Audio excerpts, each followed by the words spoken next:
السلام علیکم ناظرین، یہاں ہم بالسل ہیت میں موجود ہیں۔ ہمارے ساتھ تشریف فرما ہے طارق جہان۔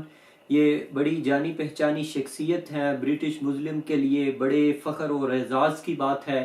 ان جیسی شخصیات کی وجہ سے جو ہے وہ مسلم کمیونٹی کا اور پاکستانی کمیونٹی کا جو ہے وہ نام بھی یہاں پہ روشن ہو رہا ہے، اور بڑی پازیٹیو جو ہے امیج وہ برطانیہ کے اندر جاتی ہے۔ ہم ان کے حوالے سے بات کرنا چاہیں گے کہ انہوں نے اپنے جو شہید بیٹے ہیں ہارون طارق جہان، ان کے حوالے سے ایک فاؤنڈیشن کا جو ہے قیام کرنے جا رہے ہیں یہ 6 ماہ کے اندر اندر، اور اس پلیٹ فارم سے یہ کیا ارادے رکھتے ہیں اور اس کا پس منظر کیا ہے، اغراض و مقاصد کیا ہے، مشن کیا ہے، منزل کا کیا ہے، اس حوالے سے بھی ہم ان سے جو ہے وہ تفصیلاً بات کریں گے۔ طارق جہان صاحب، میں آپ کو پہلے تو وقت دینے کا بہت شکریہ ادا کرتا ہوں آپ کا۔ تو میں پوچھنا یہ چاہوں گا کہ اس کا کیا بیک گراؤنڈ کیا ہے، یہ جو ہارون طارق جہان آپ نے فاؤنڈیشن کا جو ہے وہ انعقاد کیا ہے، اور اس حوالے سے آپ کے کیا اغراض و مقاصد ہیں، کیا مشن ہے آپ کے ذہن میں؟ یہ ہارون طارق جہان جو فاؤنڈیشن میں نے شروع کیا ہے اپنے بیٹے کے نام سے، یہ جو انسیڈنٹ ہوا تھا 2011 میں اگست میں، یہاں ہنگامے ہوئے تھے، رائٹس ہوئے تھے، تو ان میں سے 10 کی رات کو تقریباً رات کے 1 بج گیا تھا، تو رائٹس ہو رہے تھے، ہنگامہ ہو رہا تھا، ڈسٹربنس۔ ہم لوگ جو تھے وہاں باہر کھڑے تھے اپنے علاقے کے ڈیفینس کرنے کے لیے، تو ایک گینگ یا کچھ لوگ جو ہیں گاڑی میں آئے تو بچوں کو گاڑی کے نیچے دے دیا۔ اب سب دنیا جو ہے ابھی بولتی ہے بھائی، ابھی تو 4 سال ہو گئے، 4 سال سے اوپر ہو گئے ہیں، تو سب بولتے ہیں کہ بھائی ایک واقعہ ہوا تھا۔ دنیا کے لیے واقعہ ہے، لیکن ہمارے ایز اے فادر ہمارے لیے تو اپنے بیٹے کی شہادت دیکھنی اپنی آنکھوں سے اور اس کا خون بہتے ہوئے دیکھتا ہے، یہ کوئی حادثہ تو نہیں ہے، باپ کے لیے یہ تو ایک بڑی مشکل واقعہ ہوتی ہے۔ وہ دیکھنے کے بعد بھائی کچھ مشکل وقت آیا تھا ہمارے پہ، لیکن اللہ کی مہربانی ہے کہ بھائی اللہ نے کچھ ہمارا ساتھ دیا اور کچھ حوصلہ دیا۔ رمضان کے دن تھے، ہم لوگوں نے یہی سوچا کہ بھائی بچوں نے اپنی جان دے دی، اور تینوں بھائیوں نے ایک شہادت ہمارے طرفوں، ہم ایسے ہی سوچ دے سکتے تھے کہ بھائی ان تینوں نے شہادت دی ہے، اور مسلمانوں کے لیے ایک اچھا کام کیا تھا ایز اے کمیونٹی۔ یہاں آپ نے سنا ہوگا کہ بھائی ہر آدمی سنتا ہے، ہر خبروں میں یہی سنا جاتا ہے کہ بھائی مسلمز آر ٹیررسٹ، بدنامی ہماری ہو رہی ہے ساری دنیا میں، اور ہم ایسے لوگ تو نہیں ہیں، لیکن میڈیا نے ایسے انفلوئنس کیا ہے کہ یہاں یہ چل رہا ہے۔ تو اس واقعے کے ہونے کے بعد آج 4 سال ہو گئے ہیں، اور ایز اے پازیٹیو لیگیسی بچوں کے نام سے میں نے یہ ہارون طارق جہان فاؤنڈیشن اپنے بیٹے کے نام میں شروع کیا، اور اس میں سے ہم یہ کام کر رہے ہیں کہ بھائی دنیا میں جہاں بھی کوئی پرابلم ہے، ویدر نیچرل ڈیزاسٹر جس کو بولتے ہیں، یا جنگ ہے، وہ ارتھکویک ہے یا جو بھی نیچرل ڈیزاسٹر بھی کہہ لیں، جی جو بھی ہے، اس میں سے ہم یہ کرتے ہیں کہ بھئی امداد لے کر یہاں انگلینڈ سے یا اس ملک سے امداد لے، کیا پیسہ ہو یا کپڑا، جوتی، ٹینٹ، سلیپنگ بیگ، جو بھی کوئی دے سکتا ہے وہ ہم اکٹھا کر کے تو اس ملک میں چلے جاتے ہیں لوگوں کی مدد کرنے لیے۔ میں نے بیک ان 2012 میں نے سیریا، مجھے ایک آرگنائزیشن لے کے گئی سیریا میں، اس وقت جنگ شروع ہوئی تھی، اور دکھانے کے لیے وہاں جو میں نے دیکھا ہے، میری آنکھیں کھول دی۔ ریفیوجی کیمپس کو جو بم کر رہے تھے، تو وہاں ہم لوگ گئے اور اپنی آنکھوں سے دیکھا کہ بھئی بچوں، عورتوں، بوڑھے، جوان جو بھی تھے، ہر کسی کو جو ہے نا زخمی کیا تھا بموں نے، اور وہ لوگوں کی ہم نے مدد کی، ہسپتال لے کے گئے، ایمبولینس میں ڈالا، سب کچھ کیا۔ اور جب وہ میں نے دیکھا، مجھے کچھ انڈرسٹینڈنگ ہوئی کہ بھئی دیکھ یار، اللہ تعالیٰ نے میرا بیٹا لے لیا، اور مجھے اتنا دکھ اس بات کا کہ بھئی میں نے اپنی آنکھوں سے سب کچھ طارق جہاں صاحب، اگر ہم دیکھیں دنیاوی اعتبار سے بھی ایک باپ کے لیے یہ بڑی مشکل لمحات ہوتے ہیں کہ ایک جوان بچے کا جو ہے وہ جنازہ اپنے کندھوں پر اٹھانا اور اسے سپرد خاک کرنا، تو کیا یعنی اس بچے کی جو شہادت تھی، جو یعنی کہ کسی بھی ایسی ایکٹیویٹیز میں ملوث نہیں تھا یا کسی بھی ایسی کوئی اس کی دشمنی نہیں تھی، تو ایک اسی طرح شہادت جو رونما ہوئی، یہ بہت بڑا ایک آپ کے لیے تو میں سمجھتا ہوں بڑے اعزاز کی بات ہے.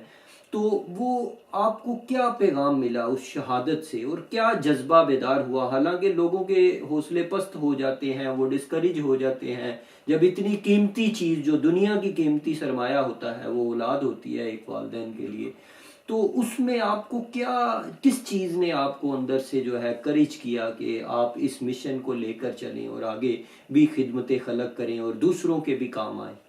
دیکھیں، یہ تو ایسی بات ہے کہ بھائی اس وقت جو ہے رمضان کے مہینے تھے، ہم لوگ سب لوگوں نے اس وقت روزے بھی رکھے تھے، لیکن جب انسان ٹائم ملتا ہے، خود بیٹھتا ہے، خود سوچتا ہے کہ بھائی یہ کیا ہو گیا، تو سوچ سمجھنے کے بعد یہی عقل آتی ہے کہ بھائی اس دنیا میں ہمارے وس کی بات نہیں ہے. بیٹے کو دیکھتے ہوئے ایسے اتنی تکلیف ہوتی ہے کہ آدمی کچھ نہ کچھ سوچ بیٹھتا ہے کہ میں یہ کر دوں گا، وہ کر دوں گا. لیکن جب ہوش میں دماغ سے عقل سے آدمی سوچتا ہے تو یہی ہے کہ بھائی وہ میرے لیے ایک تو یہ شہادت کی بات جو ہے سکون دیتا ہے، دوسری یہ ہے کہ بھائی رب العالمین نے مجھے ایک تحفہ دیا تھا اور جب چاہا اللہ تعالیٰ نے وہ تحفہ واپس لے لیا. اس کی چیز ہے، اس کی امانت تھی تو اس نے واپس لے لیے. تو شکر الحمدللہ کہ بھائی ہمارا بیٹا اچھا کام کرتا ہوا دنیا میں، اس کا نام بھی، تینوں بھائیوں کا نام جو ہے روشن ہو گیا ہے کہ بھئی ان لوگوں نے اپنی جان اوروں کے لیے دی، اس ملک کے لیے دی. تو وہ ہمارے لیے ایک فخر کی بات ہے. لیکن اس کے نام کو یاد رکھنے کے لیے یہ جو چیریٹی ہے ہمارے لیے، دیکھیں آپ مسلمان ہیں، جو سننے والے وہ بھی مسلمان ظاہر ہوں گے، وہ سمجھ لیں گے اس بات کی کہ میرے لیے یہ ہے کہ بھئی یہ جو کام کر رہے ہیں ہم صدقہ جاری ایک سمجھ کے کر رہے ہیں. میرے بیٹے کے لیے، وہ دو ساتھی جو بھی آپ نے کے لیے بھی میں یہ دعا کرتا ہوں کہ بچوں تینوں کو جنت الفردوس اللہ تعالیٰ ان کو توفیق کرے. لیکن ہمارے لیے یہ کہ بھئی ہمارا کوئی مقصد ابھی دنیا میں ہو گیا ہے کہ یہ اپنا دکھ سمجھ کے کہ میرے بیٹے کے ساتھ جو ہوا ہے دوسروں کے ساتھ بھی یہ ہو رہا ہے، اور کوئی کیا کانفلکٹ ہے، کیا ڈیزاسٹر، نیچرل ڈیزاسٹر جو بھی ہے، ہر انسان کا دکھ ایک جیسا ہوتا ہے. لیکن ہم دوسرے کا دکھ نہیں سمجھتے، ہم اپنا دکھ سمجھتے ہیں، تو وہ اظہار کر سکتے ہیں. اس لیے ہم نے یہ چیریٹی شروع کی ہے کہ بھئی دوسروں کی مدد کرنے کے لیے ہم جو بھی کر سکیں، جو بھی کر سکتے ہیں، ہم اپنے بہن بھائیوں کو، دنیا جہاں بھی انسان رہتے ہیں، ان کو یہ نہ ہو کہ بھئی یہ مسلمان خالی اپنے لوگوں کی خدمت کرتے ہیں یا اپنی مسلمانوں کی مدد کرتے ہیں. نہیں، ہم سب کے لیے ہیں. یعنی بلا تفریق جو ہے، بغیر کسی مذہب کے، بغیر کسی تفریق کے، بغیر کسی مسلک کے، بغیر کسی یعنی رنگ و نسل کے جو ہے، یہی ہمیں سنت رسول سے بھی یہی ایک پیغام ملتا ہے. اور میں سمجھتا ہوں کہ رسول اللہ صلی اللہ علیہ وسلم کی زندگی دیکھیں تو صبر و برداشت کا جو آپ نے مظاہرہ کیا عملی طور پر، عملی سطح پر، اور یہ دنیا میں بہت بڑا ایک کام ہوتا ہے کہ اتنی آپ کی قیمتی چیز چلی جائے تو بندہ کوئی بھی تیش میں آ کر کوئی بھی نیگیٹیو اقدام اٹھا سکتا ہے. لیکن اس صبر اور برداشت کی وجہ سے میں سمجھتا ہوں کہ پوری دنیا میں ایک مسلم کمیونٹی کو بڑا پازیٹیو پیغام گیا ہے کہ یہی سنت رسول ہے. اور حقیقی اسلام جو ہے یہ ہمیں پیغام دیتا ہے، افاقی تعلیمات اسلام کی یہی ہے کہ صبر کا جو پیمانہ ہے وہ کسی بھی حال میں مسلمانوں کو جو ہے وہ چھوڑنا نہیں چاہیے. صبر، برداشت، پیشنٹ جو ہے اس کو قائم رکھنا چاہیے. آپ نے جو حالیہ جو دورہ کیا ہے مختلف، یعنی گریس کے اندر ریفیوجیز کی حالت دیکھی آپ نے، یورپین کنٹریز کے اندر، تو ان کو کیا، ان کی کیا ضروریات ہیں اور ان کے حوالے سے آپ کیا اقدامات اٹھا رہے ہیں؟ یہ جو ابھی تو سیریا کے جو کانفلکٹ ہے یہ ختم ہونے والا تو نہیں ہے ابھی، جیسے دکھائی دے رہا ہے. ابھی رشیا نے انویٹ کیا ہے، وہ بھی بامبنگ کر رہا ہے، تو اور بیچارے غریب آ رہے ہیں، وہ آتے ہیں ٹرکی میں کراس کر کے. تو آپ لوگوں نے پتہ نہیں دیکھا نہیں دیکھا، خبروں میں تو دکھا رہے ہیں ڈنگیز جو ہیں چھوٹی کشتی میں 60 آدمی جو ہے نا، بچے، عورتیں، بوڑھے، سب جوان جو بھی آ سکتا ہے وہ کشتی میں ڈال دیتے ہیں. تو وہ ہمارے پاس ادھر لیزبوس گریس آئلینڈ جو ہے ادھر آتے ہیں. ہم لوگوں نے یہاں امداد اکٹھی کر کے تو وہ وہاں پہنچائی ہے ان لیزبوس, تو وہاں تقسیم کریں. لیکن جب وہ آتے ہیں کشتیوں سے باہر نکلتے ہیں, آپ اندازہ نہیں لگا سکتے کہ 5-6 گھنٹے جو ہے کشتی میں بیٹھے اور پار رستے سے آ رہے ہیں. سمندر کا ذرا بھی لہر جو ہے ویدر خراب ہو جائے تو ان کے لیے بہت خطرے کی بات ہوتی ہے. جب یہ لینڈ ہوتے ہیں تو بچے, معصوم بچے وہ چیخ رہے ہوتے ہیں, عورتیں رو رہی ہوتی ہیں, بوڑھے پریشان ہوئے ہوتے ہیں, جوان جو ہے وہ سب کو پکڑ کے اتنے تھک گئے ہوتے ہیں کہ وہ ان کے جسم سے سب طاقت ختم ہو گئی ہوتی ہے. ان لوگوں کو ہم جب نکالتے ہیں شپوں سے, یہ ڈنگی سے نکالتے ہیں, یہ کشتیوں سے نکالتے ہیں, تو ہم ان کو سب سے پہلے یہ پوچھتے ہیں کہ کوئی زخمی ہے, کسی کو کوئی تکلیف ہے, فرسٹ ایڈ دیتے ہیں. اس کے بعد کھانا پینا, ان کی امیڈیٹ ڈیمانڈ جو ہوتی ہے وہ پانی ان کو دیتے ہیں, کھانے کے لیے دیتے ہیں. اس کے بعد جو ہے وہ کپڑا, جوتی, کیونکہ وہ سب گلے ہوتے ہیں پانی میں 5-6 گھنٹے. پھر اس کے بعد جو ہے گاڑی میں بٹھایا جاتا ہے, بسوں میں بٹھایا جاتا ہے اور وہ لے جاتے ہیں کیمپوں پہ. کیمپوں میں 1 دن 2 دن لگتے ہیں ان کو رجسٹریشن کرنے کے لیے, پھر آگے ان کو مسلسل. اچھا طارق صاحب, وہاں آپ دیکھنے کو یہ بھی آیا ہے کہ کچھ لوگ تو زخمی ہوتے ہیں, ظاہر ہے ان کو تکالیف بھی ہوتی ہے, کوئی یعنی کپڑوں کے حوالے سے ڈسیبل ہیں یا دوسرے معاملات ہیں, اموات بھی کوئی ہوئی ہوئی ہیں یا لاشیں بھی آپ کو دکھائی دی ہیں وہاں؟ لاشیں تو ہم نے پانی سے نکالی ہیں, وہ یہ بات نہیں ہے, کیونکہ آپ پوچھیں گے تو میں بتاؤں گا. دیکھیں لاشیں بھی ہم نے پانی سے نکالی ہیں. لیڈیز جو ہے وہ ایک لیڈیز کی باڈی ہم لوگوں نے نکالی جو بالکل کپڑوں بغیر تھی, لیکن اس کی یہ پریشانی تھی کہ اس نے جو سر پہ وہ اسکارف بنا تھا وہ اس کے سر پہ ہے تھے, باقی اور جسم پہ کوئی کپڑا نہیں تھا. تو میں ابھی یا آپ جانیں آپ دیں یا نہیں دیں, میں آپ کو کچھ بتانے میں کہ ان کی آندریں جو تھی وہ ان کے بیک پیسیج سے باہر نکلی تھی اور پانی میں تر رہی تھی ان کی باڈی کے ساتھ. وہ اتنی بدبو آ رہی تھی اس باڈی سے, لیکن ہم لوگوں نے وہ نکال کر اس کو کپڑے میں کور کر کے تو اپنی بہنوں کے حوالے کر دیا. وہ رو رہی تھی لڑکی جو دیکھ رہی تھی. ایسی بھی ہم نے لاشیں نکالی ہیں. تو وہاں ابھی لیزبوس جو گریس آئلینڈ ہے, وہاں ہم لوگوں نے قبرستان, میں نے تو نہیں کی لیکن ہمارے پاکستانیوں نے وہاں ایک قبرستان جو ہے اسٹیبلش کی ہے. اس کی فوٹو بھی میرے پاس ہیں, تصویریں بھی ہیں. اس میں تقریباً 80 قبریں جو ہے نا ہم لوگوں نے فل کر دی ہیں, بھر دی ہیں. تو یہاں جتنے بھی لوگ مرتے جاتے ہیں یا جو ڈیڈ باڈیز ہمیں ریسیو کرتے ہیں اس سائٹ پہ, ہم لوگ وہاں ان کی اجازت سے قبرستان شروع کر کے تو وہاں بیری کرتے جا رہے ہیں. لیکن بھائی بچے, بوڑھے, جوان, عورتیں, آپ قبریں کے پاس جا کے دیکھو جو ان کے پلیک یا بورڈ لگائے ہیں ان کے نا, کسی کا نام نہیں ہے کیونکہ کوئی آئی ڈی نہیں کسی کے پاس. تو ہم کیسے پہچانیں؟ یہ بھی نہیں ہم کو معلوم یہ مسلمان ہے یا کون ہے یا کرسچین ہے, ہو سکتا کرسچین بھی ہو سکے, لیکن ہم یہ نہیں دیکھتے. ہم ایک مسلمان سمجھ کے ان کو جنازہ کر کے ان کو دفنا دیتے ہیں, کیونکہ اللہ کے حوالے دیتے ہیں کہ اللہ جانے ان کے ساتھ جو بھی ہونا والا. تو ابھی کیا ضروریات ہیں؟ مثلا وہاں پہ جو یورپین یونین ہے یا اقوام متحدہ موجود ہے, دوسری جو قوتیں ہیں, وہ بھی ان کے لیے کوئی سپورٹس کر رہی ہیں یا ان کا جو گزر بسر ہے وہ یہاں کے جو لوکل کمیونٹیز جو ہیں وہ امداد کر رہی ہیں, تو ان سے ان کا معاملہ چل رہے ہیں؟ نہیں, پاکستان بڑی بڑی آرگنائزیشن, جب میں نے پہلے راؤنڈ کیا تھا, جب پہلے بیک ان اکتوبر میں پہلی دفعہ گیا تھا, تو وہاں اس لیے حالات بہت خراب تھے.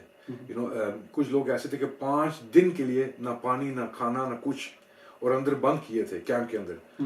تو الحمدللہ تب سے اب تک جو ہے نا کافی چینجز آ گئے. یونائٹڈ نیشنز یا UNHCR وہ آرگنائزیشن بھی آ گیا, چلڈرن ان نیڈ, ہر قسم کی NGOز یا یہ جو ایجنسیز ہیں سب آ گئے ہیں. وہ خبروں میں کنٹینیوس انفارمیشن دے رہے ہیں کہ لوگ بھوکے مر رہے ہیں, پیسے مر رہے ہیں یہاں. تو ہر کسی نے فیل کیا, تو لوگوں نے انٹرسٹ لی اور شروع کر دیا امداد دینے کی. لیکن الحمدللہ بڑی بڑی ایجنسیز ہیں. لیکن ابھی بھی کیونکہ آپ اندازہ لائیں کہ روز کے روز تقریباً جو ہے نا موسم ابھی ٹھنڈا موسم ہے, ختم ہو رہا ہے, یہ ٹھنڈ کی موسم ختم ہو رہا ہے, اور سمجھے کہ بھئی ایک دن میں 1000 آدمی آ رہا تھا. ابھی گرمی کی وجہ سے the numbers are, کیسے بتاؤں, نمبر جو 1000 سے 10,000 دن میں آ رہے ہیں, اور یہ نمبر کم ہونے والے نہیں ہیں. کیونکہ دیکھیں بھائی وہاں تو مر رہے ہیں, گارنٹیڈ کوئی وہاں رہیں گے سیریا میں رہیں گے تو مر جائیں گے مارے جائیں گے. یہاں کم سے کم تھوڑی سی ان کے دل میں وصلیت ہوتی ہے کہ بھئی ہم وہاں جائیں گے گریس سمندر پار کریں گے. ہو سکتا ہے کہ بھئی سمندر میں مر جائیں لیکن ان کو یہ امید ہوتی ہے کہ خواہش ہوتی ہے کہ یا اللہ ہمیں پار کر دے تو وہاں زندگی کا کوئی نہ کوئی تو اثارہ ملے گا. اور ناظرین ہم اگر دیکھیں تو یورپ میں یہ بھی کہا جا رہا ہے کہ 2017 ہیں اس کے راؤنڈ اباؤٹ تقریباً 30 لاکھ کے لگ بھگ جو ہیں وہ مہاجرین کا جو ہے آمد اور پناہ گزین جو ہیں وہ آ سکتے ہیں. اور اس سے کافی حالات جو ہیں وہ چینج ہوئے ہیں کیونکہ تصادم زدہ جو جنگ زدہ علاقے ہیں وہاں سے امن کی تلاش میں زندگی کی تلاش میں ایک امید کی تلاش میں جو ہے لوگ دوسرے علاقوں میں یا دوسری کنٹریز کی طرف جو ہے دیکھ رہے ہیں. اور ان لوگوں کی مدد کرنا اور ویسے بھی خدمت خلق جو ہے یہ ایز اے مسلمان اور ایز اے انسان بھی جو ہے یہ ہمارا فریضہ بنتا ہے کہ ہم دوسروں کی قدر کریں دوسروں کی جو ہے وہ دیکھ بھال کریں. اور انسانیت کا جذبہ بھی یہی پیغام دیتا ہے کہ اپنے لیے تو سبھی جیتے ہیں. زندگی تب ہے زندگی کا مزہ تب ہے جب دوسروں کے لیے جیا جائے. اور اپنے میزبان ایس ایم عرفان طاہر اور طارق جہان صاحب کو اجازت دیجیے. بہت شکریہ.